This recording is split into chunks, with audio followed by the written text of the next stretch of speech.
Hi guys, a little bit more news kind of on the game. All links are in the description if you don't want to watch the video. So anyway, uh, first thing, scroll up. There's an ad for the screen recorder I'm using right now. Screencast-O-Matic. It's funny.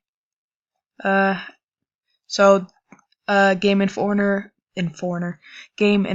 put out an article about the creative director Brian Intihar.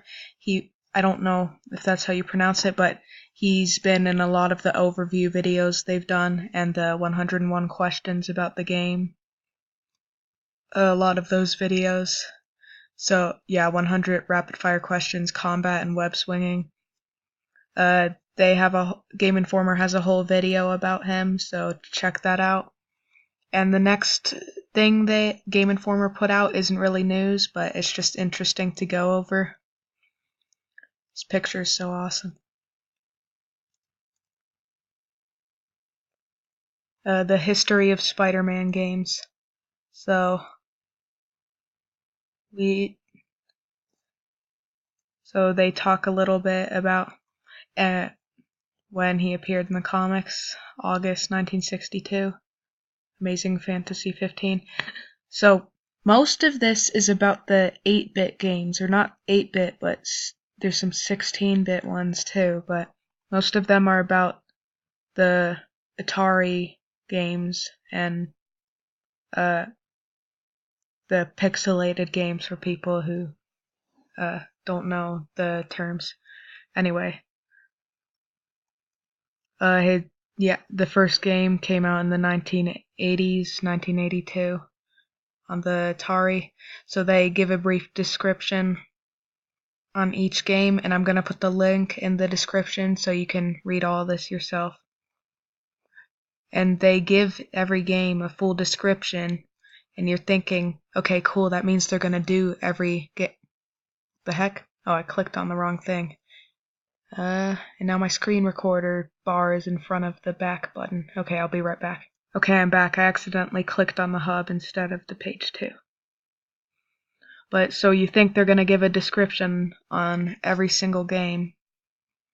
So Maximum Carnage, I heard a lot of people like that one. I'm pretty sure this one was 16-bit or more than 16-bit. But the animations look really cool in it. Spider-Man Web of Fire, Spider-Man 2000, then Spider-Man 2 Enter Electro. They put Spider-Man 2 movie game and Spider-Man 2 Enter Electro in there. So what's confusing is they came out with Spider-Man and Spider-Man 2, and it was just called those video games.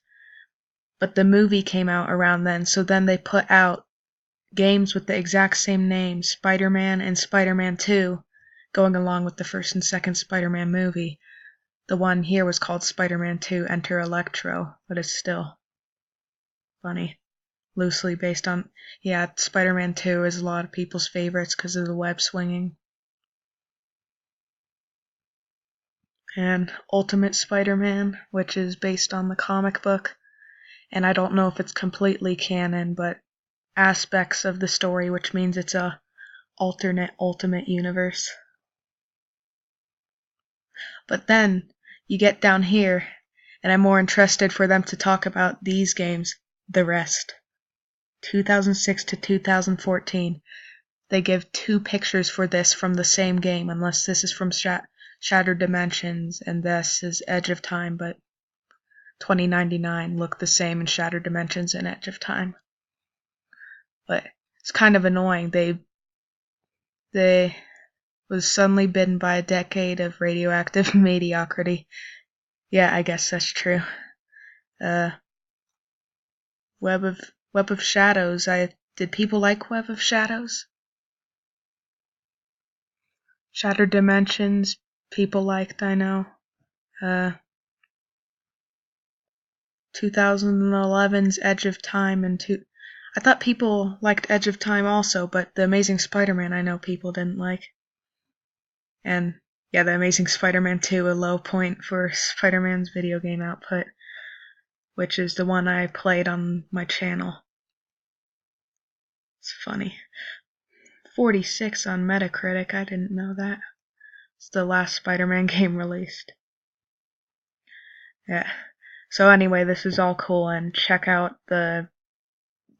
I'm more just going over this. I don't want to be a reaction channel, but I'm just... Click on the links if you want to do it yourself. Like the first picture they show here is from the game they're talking about so badly. But that's why it's called a tangled web. Anyway, thank you for watching, and see you next time, or next time news comes out, or I might do a gaming video. Bye. Last note, I actually made my own thumbnail for last video, so I'm proud of myself. Anyway, bye.